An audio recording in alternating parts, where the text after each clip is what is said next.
ये फॉर्मेट है जिसमें आप देख सकते हैं, आपको पता चल सकता है कि फॉर्मेट में प्रोग्राम को कैसे लिखना है। अगर कोई फॉर्मेट आपको मिल रहा है तो उस फॉर्मेट में प्रोग्राम को कैसे लिखना है वो चीज़ आप यहाँ से किसके जरिए लिख सकते हैं, कॉनकैटिनेशन के जरिए। किसके जरिए, कॉनकैटिनेशन के जरिए। समझ आया? तो यहाँ पे आया सब्ट्रैक्शन ऑफ 8 एंड 20 इज -12। इसी तरह से अभी हम सब्ट्रैक्शन का बनाए, मल्टीप्लिकेशन, डिवीजन, मैसेज के साथ हम लोग प्रिंट कर सकते हैं। कर सकते हैं कि नहीं? यहाँ पे हम लोग थर्ड वेरिएबल का यूज नहीं किए हैं, जैसे सम नाम का बनाए थे ना इससे पहले प्रोग्राम में, तो वो सब यूज नहीं किए हैं। ठीक है, समझ आ रहा है? आप लोग क्लास नहीं छोड़िएगा, क्लास अगर छोड़िएगा तो समझ आगे का क्लास नहीं आएगा। तो अगर सर के पास वीडियो होगा ना तो प्रीवियस लेक्चर पढ़ लीजिएगा आप लोग। ठीक है, कुछ नहीं पढ़ाए थे उसमें, ऑपरेटर पढ़ाए थे। ऑपरेटर क्या होता है? ऑपरेट करता है। Operators are predefined symbol. Symbol होता है जो प्रीडिफाइंड, जो कोई स्पेसिफिक काम के लिए यूज होता है। और ऑपरेटर जब भी यूज होता है तो वेरिएबल के साथ यूज होता है, जिसको हम लोग ऑपरेंड के नाम से जानते हैं। जानते हैं कि नहीं? और इसका रिटर्न टाइप हमेशा क्या होता है? ऑपरेटर, अच्छा ऑपरेटर का रिटर्न टाइप नहीं ना, इंटीजर फ्लोट का पढ़ाए थे ना। तो उसी में हम लोग तीन तरह का ऑपरेटर देखे थे, यूनरी, बाइनरी और टर्नरी। जिसमें एक ऑपरेंड वो यूनरी, जिसमें दो वेरिएबल वो बाइनरी, जिसमें तीन वेरिएबल वो टर्नरी। तीन तरह का देखे थे। फंक्शनैलिटी के हिसाब से ऑपरेटर 7 तरह का डिवाइड किया गया था। पहला था अर्थमेटिक ऑपरेटर, जिसको हम लोग कल का क्लास में पढ़े थे। अर्थमेटिक ऑपरेटर में क्या क्या आया था? प्लस, माइनस, गुना, भागा, मॉडुलस और डिवीजन, यही था ना। तो मॉडुलस और डिवीजन में डिफरेंस पता है ना आप लोग को? पता है सभी को? हाँ, नहीं पता है तो कोई बात नहीं है, अभी हम लोग सीख लेंगे। ये प्रोग्राम हो गया, लिख लिए आप लोग? ये अगर मान लीजिए कोई फॉर्मेट के हिसाब से हमको बोला कि इस तरह से लाइन को प्रिंट करवाना है, तब हम लोग कॉन्कैटिनेशन का यूज करके इस तरह से प्रिंट करवा सकते हैं। आपको प्लस यूज करना है, क्योंकि स्ट्रिंग के साथ कुछ भी लिखते हैं तो वो स्ट्रिंग कहलाएगा। ठीक है, बट यहाँ पे दोनों साइड प्लस लिखा हुआ है तो आई लिखा हुआ है। अगर वही डबल इन्वर्टेड कॉमा में रहता तो सब्ट्रैक्शन ऑफ आई आ जाता, लेकिन आई हमको नहीं लाना है, उसका वैल्यू लाना है। सब्ट्रैक्शन ऑफ यहाँ पे क्या है? 8 एंड 20 इज -12। अगर यही पूरा जो मैसेज लिखा है ना, अगर ये पूरा डबल इन्वर्टेड कॉमा में ही लिखते, ये सब कंकैटिनेशन का यूज नहीं करते, तो वही चीज प्रिंट कर जाता। आई यहाँ पे प्रिंट होता और यहाँ पे जे प्रिंट होता। बट हमको आई और जे ना प्रिंट करके उसका क्या प्रिंट करना था? वैल्यू प्रिंट करना था। क्या प्रिंट करना था? वैल्यू। इसीलिए हम लोग यहाँ पे कंकैटिनेशन का यूज किए हैं। ठीक है, अब नेक्स्ट क्वेश्चन है difference between divide and modulus integer. किस तरह से? हम्म, कॉमा, जे इक्वल टू 20, ऐसे ना? बिल्कुल ले सकते हैं, इसको कमेंट कर देना होगा। ये स्टैंडर्ड है, ये धीरे धीरे आप लोग एडवांस में पढ़ते जाइएगा ना, तब हम लोग देखेंगे कि एक अलग अलग लाइन ना लिख करके एक ही लाइन में कैसे वेरिएबल को डिक्लेरेशन कर सकते हैं। अभी बेसिक हम लोग पढ़ रहे हैं ना, इसीलिए सबका अलग अलग डिक्लेरेशन देखेंगे। लिख सकते हैं, बिल्कुल लिख सकते हैं इस तरह से। हाँ, आप बताइए, आप क्या क्वेश्चन कर रहे थे? अगर मान लीजिए यहाँ पे लिख दिए आई इंटू जे, क्या कर दिए? आई इंटू जे, तो यहाँ पे मैसेज है वो डबल इन्वर्टेड के कॉमा के अंदर जो लिखा हुआ है वो एज इट इज वही रहेगा, दिखाएगा सब्ट्रैक्शन ऑफ आई का मतलब वैल्यू कितना है? 8 -20 इज, अब इंटू कर दीजिए उसको, क्या हो जाएगा? हाँ, ये ये जो सेव हो रहा ना, वो ये दोनों जो है, आप देखिए यहाँ पे क्या ले रहे हैं? इंट। ये भी क्या है? इंट। तो इंट, इंट का रिटर्न टाइप हमेशा क्या रहता है? इंट। वो एक नंबर ही रहेगा, स्ट्रिंग नहीं रहेगा। हाँ, ये बस ये है कि यहाँ पे कंकैटिनेशन यूज किया है, मतलब एक साथ एक लाइन में प्रिंट करने के लिए प्लस ऑपरेटर का यूज कर रहे हैं। अगर ऐसा नहीं लिखते तो एक लाइन में एक साथ हम नहीं प्रिंट करवा सकते हैं। तो एक साथ एक लाइन में प्रिंट करवाना है, उसके लिए हम लोग प्लस का यूज कर रहे हैं। किसका यूज कर रहे हैं? कॉन्कैटिनेशन का यूज कर रहे हैं। ठीक है, इसका रिटर्न टाइप वही होगा, जैसे इंट है यहाँ भी इंट है, तो दोनों इंट प्लस इंट क्या रिटर्न टाइप रहेगा?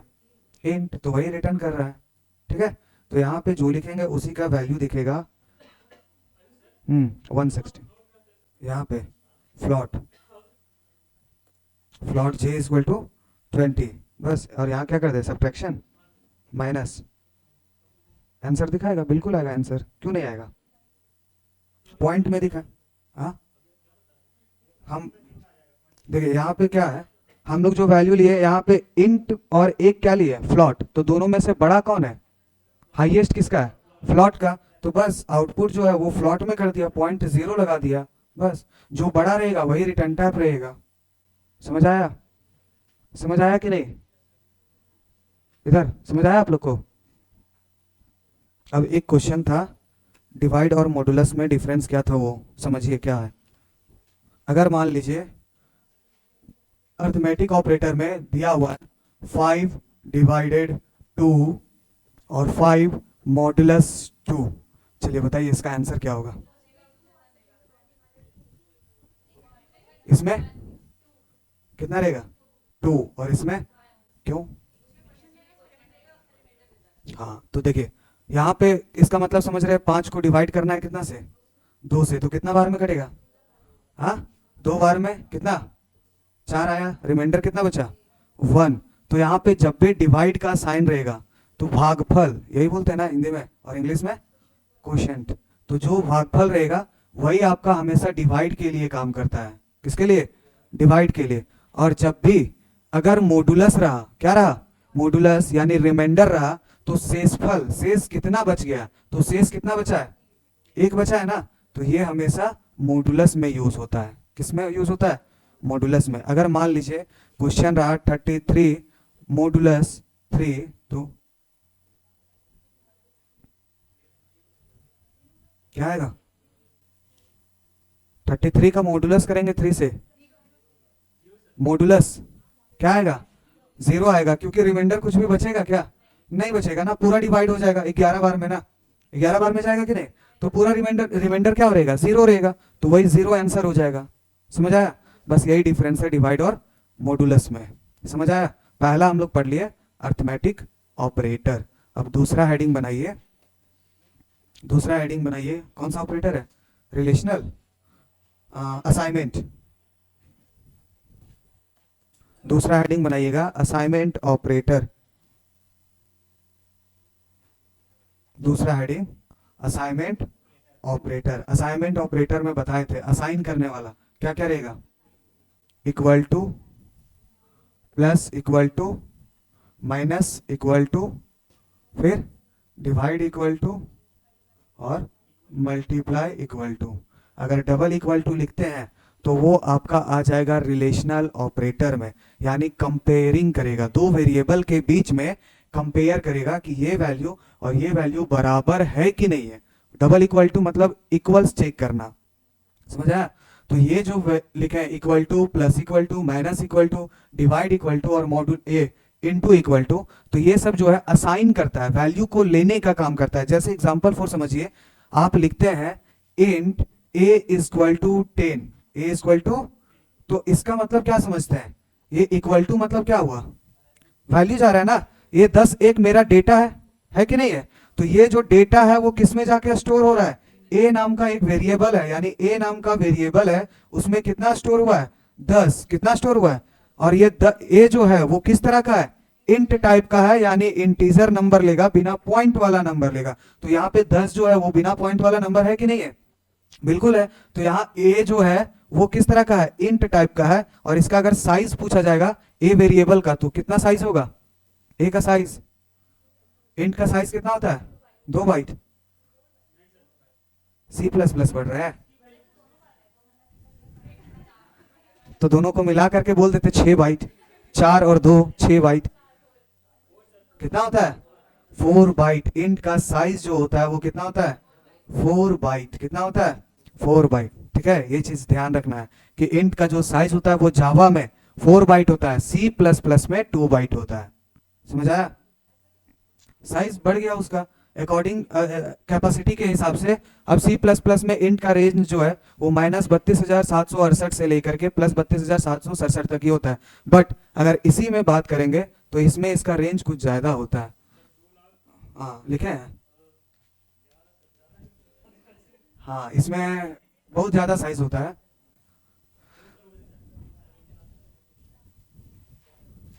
Size of data type, data type in Java. देखिए साइज बाइट का कितना 1 बाइट और शॉर्ट का 2 बाइट, ये ठीक है। उसके बाद इंट का साइज 4 बाइट और इसके अंदर इतना वैल्यू स्टोर करता है। कितना लिखा हुआ है? हाँ 214748367 प्लस माइनस दोनों वैल्यू, मतलब इतना तक आप नंबर लिखिएगा तो वो एक्सेप्ट करेगा। अगर मान लीजिए यहाँ पे लिखा हुआ ना लास्ट में 647, आप 648 लिख दीजिएगा ना तो ये वैल्यू एक्सेप्ट नहीं करेगा, आपका एरर आ जाएगा, क्योंकि इसका रेंज ही है, ये रेंज से ज्यादा काम नहीं करेगा। जैसे वायरलेस ब्लूटूथ रहता है, जो भी ईयरफोन वगैरह आप यूज करते हैं, अगर उसका 15 मीटर का डिस्टेंस है, आप 16वां मीटर पे जैसे जाते हैं वो डिस्कनेक्ट हो जाता है कि नहीं? रेंज से बाहर जाते तो डिस्कनेक्ट होता है ना। उसी तरह से इसका ये रेंज दिया हुआ है, इतना माइनस से लेकर के प्लस नंबर तक एक्सेप्ट करेगा, और उसके रेंज से बाहर जैसे लिखेगा तो वो कुछ भी वैल्यू बता देगा, गार्बेज वैल्यू जिसको बोलते हैं, गार्बेज कलेक्शन। ठीक है, इसमें पढ़ना भी है आप लोग को, गार्बेज कलेक्शन। ठीक है, अब उसके बाद लॉन्ग का जो साइज है वो देख लीजिए, इतना होता है, मतलब बहुत ही लंबा डेटा होता है। अगर आपको पॉपुलेशन काउंट करना है, आपको इंडिया का या तो फिर वर्ल्ड का, तब हम लोग लॉन्ग का यूज करते हैं। समझ आया? समझ आया कि नहीं? अगर मान लीजिए एक सिटी का काउंट करना है, एक शहर का, तब हम लोग इंट का यूज करेंगे, इसी के अंदर आएगा। अगर मान लीजिए वही बोलेगा विलेज का काउंट करना है, तो वो आपका शॉर्ट के अंदर ही आ जाएगा, क्योंकि 32,000 से तो ज्यादा रह नहीं सकता है गाँव में, छोटा मोटा गाँव। ठीक है, और मोहल्ला बोला जाएगा तो वो भी किसके अंदर आएगा? शॉर्ट के अंदर आएगा, बाइट के अंदर नहीं आएगा, क्योंकि -128 से 127 होता है। ये आप घर के लिए ठीक है कि घर का मेंबर को काउंट करना है, तो 128 से 127 से ज्यादा नहीं हो सकता है। कि हो सकता है? नहीं हो सकता है ना। समझ आ रहा है कि नहीं? तो ये रेंज दिया हुआ है, आपको नेट पे सारा मिल जाएगा, सभी का रेंज, और भी है तो आप देख सकते हैं। ये इसका रेंज समझ आया? ये रेंज समझ आया कि नहीं? हाँ, तो ये रेंज है किसका? सभी डेटा टाइप का। तो बाइट, ये इंट जो है वो 4 बाइट, मतलब 4 बाइट मेमोरी में स्पेस लेता है। जैसे फोटो क्लिक करते हैं तो 4 MB, 6 MB, 8 MB का बनाता है कि नहीं है? उसी तरह से ये जो है, अगर आप इंट a = 10 लिखें, इसका मतलब समझिए ये लाइन जो है वो 4 बाइट स्पेस ले रहा है मेमोरी के अंदर, मतलब 4 बाइट स्पेस ले रहा है मेमोरी के अंदर। समझ आया? तो असाइनमेंट ऑपरेटर जो है वो वैल्यू को लेने का काम करता है। यहाँ पे इक्वल टू का मतलब लेने का काम, प्लस इक्वल टू मतलब वैल्यू को स्टोर भी करेगा और इंक्रीज भी करेगा। समझ आया? सेम वेरिएबल में, मतलब अगर a = 10 लिख दिए और यहाँ पे नेक्स्ट लाइन में लिख दिए a + 5, a + 5, इसका मतलब क्या समझते हैं बताइए? असाइनमेंट ऑपरेटर का यूज किया ना, मतलब प्लस इक्वल टू 5, a = 10 है, ये फर्स्ट लाइन है। उसके बाद लिख दिए a + 5, उसके बाद नेक्स्ट लाइन लिख दिए a - 2। क्या लिखे? a - 2। और उसके बाद इसी तरह से सभी का यूज आप चाहे तो कर सकते हैं। और यहाँ a फिर से लिख दिए +3, और a सिर्फ क्या लिखे हैं? a। अब बताइए इसका आउटपुट किस तरह से आएगा? क्या आएगा? ये जो है a = फर्स्ट टाइम में कितना लिए? 10। कितना लिए? तो a का वैल्यू कितना हुआ? 10 हुआ। असाइनमेंट ऑपरेटर जो है वो काम क्या करता है? पहले वैल्यू को स्टोर करता है और उसी वेरिएबल में वैल्यू को इंक्रीज और डिक्रीज करने का काम करता है, यानी चेंज करने का काम करता है। तो यहां पे लिखे हैं a = कितना? तो a का वैल्यू कितना है? अभी 10 है। तो नेक्स्ट लाइन जब एग्जीक्यूट होगा तो क्या लिखा है? a + 5। इसका मतलब समझिए ये लिखा कैसे हुआ है? a = a + 5। क्या लिखा हुआ है? a = a + 5। समझ आया? मतलब a का वैल्यू कितना है? तो 10 + 5 कितना हुआ? कितना हुआ? तो 15 यहां पे वैल्यू हो गया। कितना हो गया? 15। समझ आया? सेम वेरिएबल में वैल्यू इंक्रीज चेंज किया कि नहीं किया? सेम वेरिएबल में वैल्यू को चेंज करने का काम कौन करता है? Assignment operator. अब नेक्स्ट लाइन लिखा हुआ है a - 2। क्या लिखा हुआ है?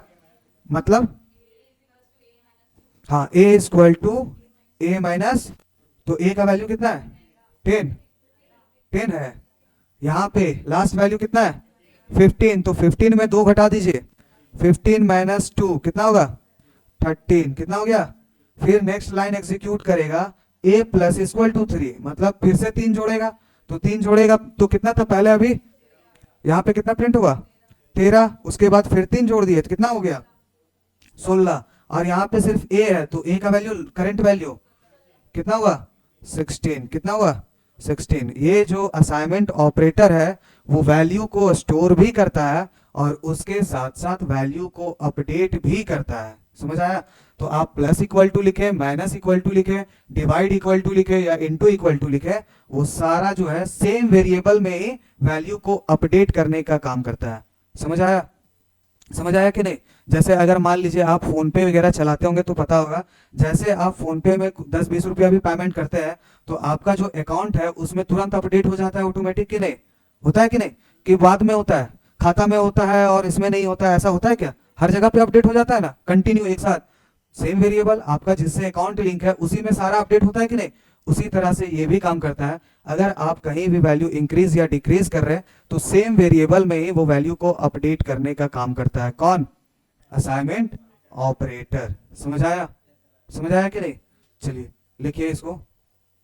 असाइनमेंट ऑपरेटर हेडिंग बनाए थे, इसमें लिखिए assignment operator is used, assignment operator is used to store, assignment operator is used to store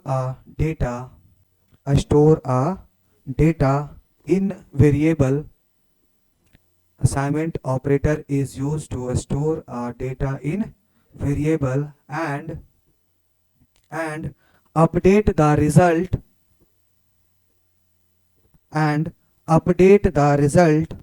of the same variable and update the result of the same variable समझ आया? इसमें लिखिएगा उसी के नीचे लाइन, ये फॉर असाइनमेंट ऑपरेटर ये जो है वो लिखिएगा सच एज करके, ये प्लस ये पहले equal to, plus equal to, minus equal to, divide equal to और into equal to, such as. Modulus इसमें नहीं है। हाँ मॉडुलस, एक मॉडुलस छूटा हुआ है ना, मॉडुलस भी होगा। जितना अर्थमेटिक ऑपरेटर है वो सारा रहेगा, यानी मॉडुलस इक्वल टू, ये last modulus equal to, plus equal to, minus equal to, divide equal to, into equal to और मॉडुलस इक्वल टू। उसके बाद लिखिए फॉर एग्जाम्पल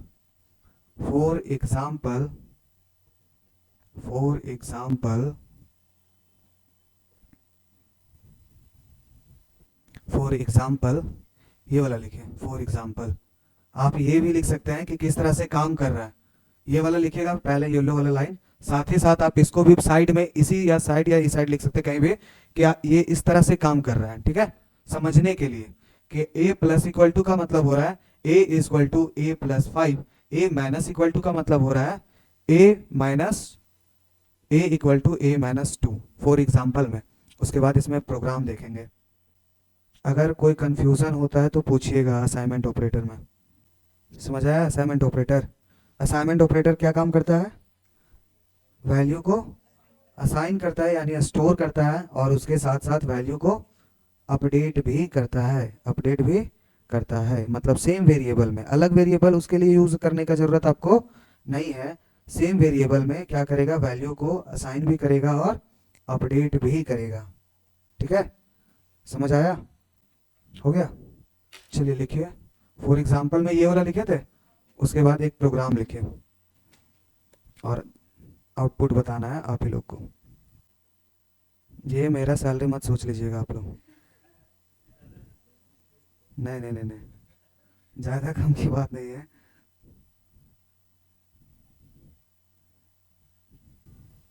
अब सोचिए घट बढ़ के कहाँ जा रहा है सो, अगर सोच रहे होंगे तो।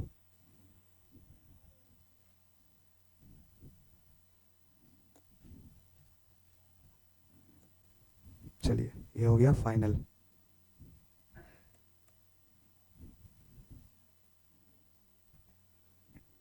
ये हो गया मेरा फाइनल। इसका आप लोग को क्या बताना है? आउटपुट। सेम नाम का वेरिएबल, सैलरी एक वेरिएबल है, उसी में हम लोग वैल्यू इंक्रीज और डिक्रीज कर रहे हैं, बस प्लस माइनस ही यूज किए हैं। फोन वगैरह का यूज नहीं कीजिए, इतना छोटा छोटा के लिए फोन यूज कीजिएगा। कितना आएगा? चलिए एक एक लाइन करके आप लोग बताइएगा। ठीक है, फर्स्ट लाइन में क्या प्रिंट होगा? यहाँ 4500, उसके बाद 4100, उसके बाद 60 100 50 100 50 600, यही आएगा। समझ आ रहा है? एक सैलरी नाम का वेरिएबल है, उसी में क्या कर रहा है, सबसे पहले सैलरी इज इक्वल टू लिखा हुआ है 5500 5500, यही है ना। अब उसमें क्या हो रहा है, system dot out dot print print करवा रहे हैं सैलरी माइनस इक्वल टू 1000, यानी समझिए salary salary equal to salary minus 1000, salary minus 1000। ये जो लाइन लिखे है ना, इसका मतलब ये लिखा हुआ है कि सैलरी का जो भी वैल्यू है, तो सैलरी का वैल्यू कितना है 5500, कितना है 5500, उसमें से कितना घटाना है 1000 रुपया, कितना घटाना है 1000, तो घटाएंगे तो कितना बचेगा 4500 रुपया, तो वही आया 4500 रुपया। समझ आया? उसके बाद नेक्स्ट लाइन लिखा हुआ है सैलरी माइनस इक्वल टू, यानी अबर जो होगा सैलरी में घटेगा कितना कितना 400, तो सैलरी अभी कितना है 4500, तो 4500 में घटाइए कितना 400, तो 4500 में 400 घटेगा तो कितना बचेगा 41, यही बचेगा ना। मतलब सेकेंड लाइन में 4100। उसके बाद नेक्स्ट लाइन है सैलरी प्लस इक्वल टू, यानी सैलरी में बढ़ेगा, तो सैलरी कितना है अभी करंट 41 है कि नहीं है, तो इसमें अब कितना बढ़ाना है 2000 रुपया बढ़ा देना है, तो 2000 अगर ऐड कर देंगे 4100 में तो कितना हो जाएगा 6100 हो जाएगा। तो यहाँ पे क्या लिखेगा, वही चीज लिखेंगे 4100 प्लस कितना 2000 ना, 2000 तो कितना हो गया 61, यानी 6100 होगा कि नहीं होगा। समझ आ रहा है?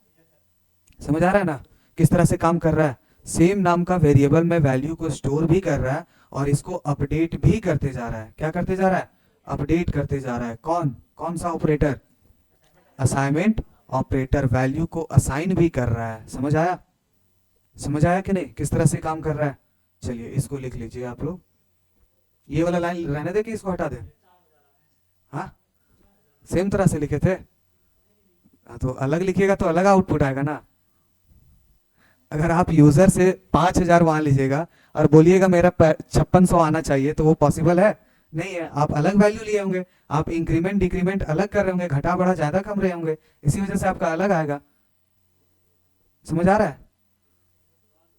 समझ आया आपको? कोई कंफ्यूजन होगा तो पूछिएगा, ठीक है। असाइनमेंट ऑपरेटर जो है वो एक वेरिएबल में वैल्यू को स्टोर करता है, यानी जमा करके रखता है और अपडेट भी करते जाता है, ठीक है। जैसे आप लोग गुल्लक रखते हैं, पहले रखते थे बच्चा में, जिसको हिंदी में क्या बोलते हैं चुकनी ना, हाँ, तो उसमें पैसा रखते थे, तो समझिए वो एक वेरिएबल है, कंटेनर है।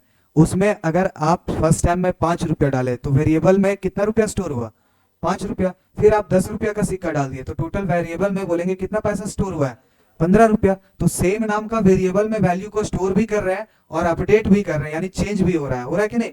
तो उसी तरह से सैलरी नाम का वेरिएबल है जिसमें 5500 रुपया स्टार्टिंग में था, उसके बाद सैलरी में 4500 रुपया हो गया, फिर 4100, फिर 61, फिर 51, फिर 56, यानी फाइनल वैल्यू अभी जो लास्ट वैल्यू है वो कितना है 5600 रुपया। तो सेम नाम का वेरिएबल में वैल्यू को स्टोर करवा रहे हैं और प्रिंट करवा रहे हैं। अगर यही चीज मेरा डबल इन्वर्टेड कॉमा के अंदर लिखा हुआ रहता तो क्या प्रिंट करता, सेम लाइन ही प्रिंट कर जाता, क्योंकि डबल इन्वर्टेड कॉमा के अंदर कुछ भी लिखते हैं तो वो एज अ स्ट्रिंग ट्रीट करता है। कैसे ट्रीट करता है, स्ट्रिंग के जैसा। अगर आप अपना नाम भी लिखेंगे तो आपका नाम प्रिंट कर देगा, डबल इन्वर्टेड कॉमा के अंदर लिखते हैं तो।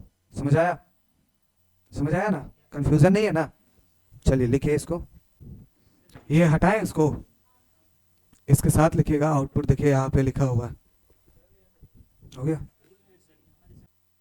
हो गया। समझ आया? समझ आया? प्रोग्राम बन जाएगा। अगर इस तरह से क्वेश्चन रहेगा तो आपको कंफ्यूजन नहीं ना होगा।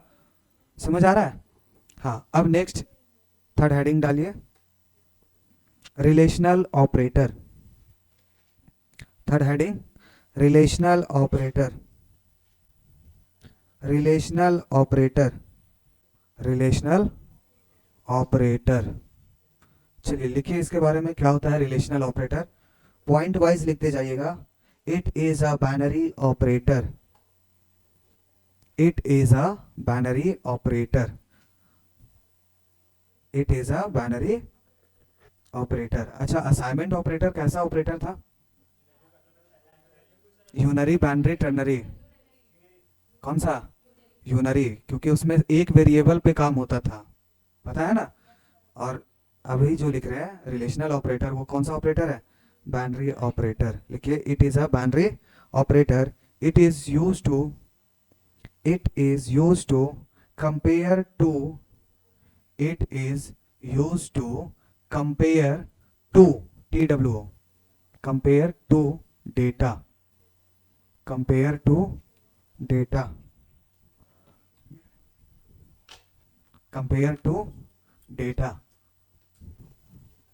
compare to, TWO, data. मतलब रिलेशनल ऑपरेटर जो है वो कंपेयर करेगा दो डेटा को। किसको? दो डेटा को, डाटा को, डेटा, डाटा नहीं बोलना है।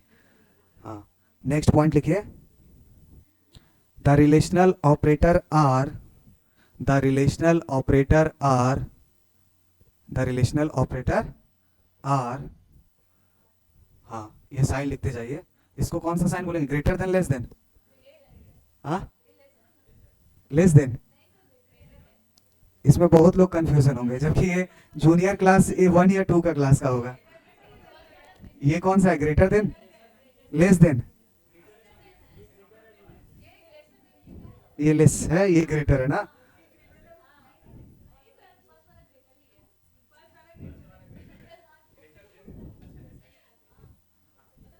ये ग्रेटर देन है, ये लेस देन है। आप लोग इतना इजी चीज नहीं जानिएगा तो कैसे पता चलेगा? बहुत बेसिक चीज है ये। ग्रेटर देन, लेस देन, उसके बाद greater than equal to, less than equal to, उसके बाद नॉट इक्वल टू, और एक double equal to, double equal to. ये कंफ्यूज नहीं होइएगा आप लोग, जैसे अभी कंफ्यूज हो रहे थे कि कौन सा ग्रेटर है कौन सा लेस है। Relational operator are greater than, less than, greater than, equal to. Math के जैसा मत सोचिएगा कि ये हुआ ग्रेटर देन और यहां से हो गया इक्वल टू, ये हुआ लेस देन यहां से हो गया इक्वल टू। ऐसा कभी लिख ही नहीं सकते कंप्यूटर में। लिख सकते हैं? तो ये अब ये मैथ वाला जो फॉर्मूला है उस तरह से लिखने का कोशिश नहीं कीजिएगा, ठीक है। अब सोचिएगा पाई हम लिखे तो पाई मिलेगा, उसका वैल्यू आपको लिखना है 3.14, ठीक है। तो वैल्यू पे भी काम होता है, तो हम लोग वैल्यू पे काम कर सकते हैं। समझ आया? किसमें यूज करता है? कौन सा फॉर्मूला है जिसमें पाई आर स्क्वायर होता है?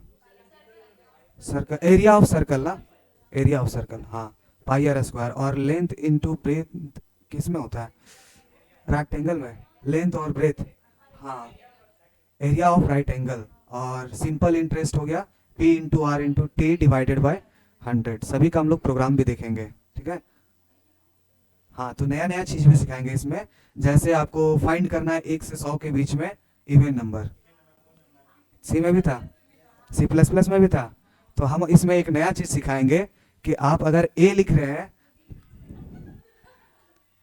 तो ए जो है वो क्या है? अल्फाबेट है, डिजिट है, या सिंबल है?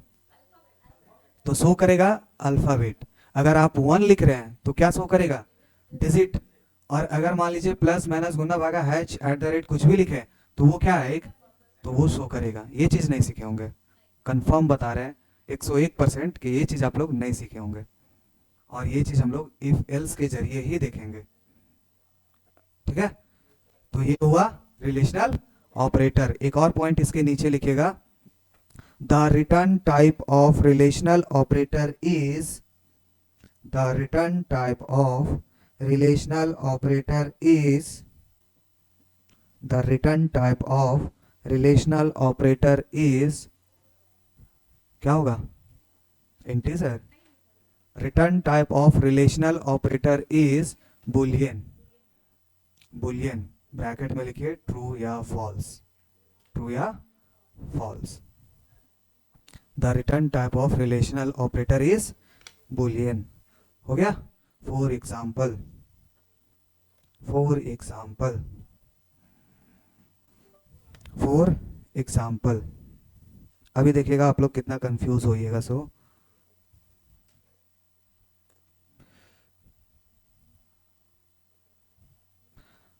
For example int a equal to 3, यहाँ दिमाग लगाइए, बात कम कीजिए, इंट b इक्वल टू 4। पहला क्या है, असाइन रिलेशनल पढ़ रहे थे ना, तो क्या होगा, a ग्रेटर देन b। चलिए इसमें दिमाग लगाइए, डिस्कस नहीं कीजिए, a लेस देन b, उसके बाद a greater than equal to b, उसके बाद a less than equal to b, उसके बाद a नॉट, हाँ क्या नॉट है इधर है, a not equal to b, एक और ही हो सकता है, a double equal to b, उसके बाद a equal not equal to a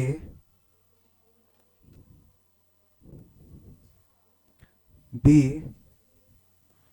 b double equal to b, not equal to b double equal to b। चलिए बताइए,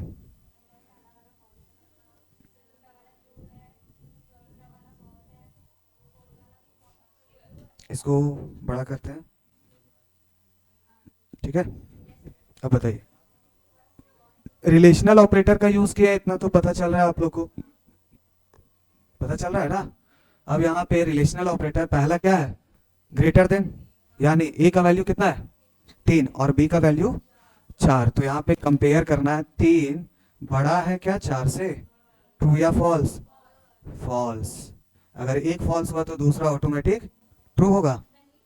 हाँ, a का वैल्यू छोटा होना चाहिए b से, तो a का वैल्यू कितना है 3, छोटा होना चाहिए 4 से, कंडीशन ट्रू या फॉल्स, समझ आ रहा है ना।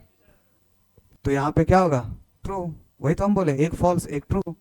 उसके बाद a greater than equal to b, a का वैल्यू, यहाँ कंडीशन देखिए, दो कंडीशन है, या तो बड़ा होना चाहिए या तो बराबर होना चाहिए, तो यहाँ पे बड़ा है, बराबर है, तो क्या होगा फॉल्स, क्या होगा फॉल्स। यहाँ पे या तो छोटा होना चाहिए या तो बराबर, दो कंडीशन है, या तो a का वैल्यू 3 है, 3 छोटा होना चाहिए 4 से, या तो बराबर होना चाहिए, तो बराबर है क्या 3 4 के, नहीं है, लेकिन छोटा है, दोनों में से एक कंडीशन ट्रू हुआ, तो यहाँ पे आंसर क्या आएगा ट्रू। और यहाँ a not equal to b, a जो है वो नॉट इक्वल टू b, मतलब नहीं है बराबर किसके, b के, कंडीशन ट्रू या फॉल्स। 3 जो है वो नहीं है बराबर 4 के, कंडीशन ट्रू या फॉल्स, ट्रू है। उसके बाद नेक्स्ट जो है 3 डबल इक्वल टू 4, यानी 3 जो है वो बराबर है क्या 4 का, है क्या, तो क्या होगा फॉल्स, क्या होगा फॉल्स। उसके बाद a not equal to a बराबर नहीं है a के, a बराबर नहीं है a के, बराबर है ना, 3 बराबर है 3 का, हाँ, तो ये क्या होगा फॉल्स। और ये last b equal to, b का वैल्यू कितना है 4, बराबर है 4 के, यानी कंपेयर कर रहे हैं ना, तो 4 जो है वो बराबर है कि नहीं है 4 का, है ना, है ना, तो क्या होगा ट्रू होगा, क्या होगा ट्रू होगा। समझ आया, समझ आया कि नहीं, हटा दी, जरूरी था, आप लोग सिर्फ नोट कर रहे थे, है एक दो बच्चे, हम अभी बोले किसी को नोट करने के लिए, वही तो बोल रहे हैं, हम बोले किसी को नोट करने के लिए, उनको घर जाने का जल्दी है। देखिए क्या आया, false true false true true false false true, ठीक है, समझ आया। ये जो लाइन है, ये लाइन क्या बताता है, ट्रू या फॉल्स। ये यहाँ पे a है, a का वैल्यू कितना है 3, 3 जो है वो बड़ा है क्या 4 से, बिल्कुल नहीं है, तो यहाँ पे आंसर क्या आ जाएगा, क्या आ जाएगा फॉल्स, बस वैसे ही लिखा हुआ है। और इसका ये ट्रू और फॉल्स ही क्यों आ रहा है आपको पता चल रहा है ना, क्योंकि रिलेशनल ऑपरेटर जो है उसका रिटर्न टाइप हमेशा बुलियन होगा, यानी ट्रू होगा या तो फॉल्स होगा। समझ आया? अब लिखिए इसको जल्दी से।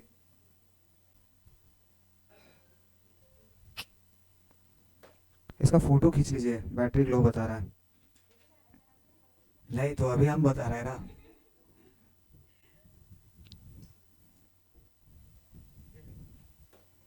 ये था क्वेश्चन और इसका आंसर अभी बाकी है। इसका भी फोटो खींचिए या लिख लीजिएगा। हाँ, अपने से लिख सकते हैं किसका क्या वैल्यू आएगा, ट्रू फॉल्स करके। एक बार आप मिला सकते हैं। हाँ हाँ, रन करवा लिए ना। हाँ, तो जो रन करवा लिए उनके लिए अच्छी बात है। प्रैक्टिस करते रहना है। इसमें आपका एक चीज बचा हुआ है स्ट्रिंग के लिए कि स्ट्रिंग को कंपेयर कैसे करते हैं। लेकिन प्रोग्राम जो है, जो लैपटॉप नहीं लेके आ रहे हैं इधर, हाँ, तो उसका प्रैक्टिस करना है। नेक्स्ट क्लास में यहाँ पे आपको बुला के रन करवाना होगा। नहीं, रन करवा के दिखाना होगा। ठीक है, हो जाएगा। समझ आया? रिलेशनल ऑपरेटर समझ आया कि नहीं? बाकी नेक्स्ट क्लास में।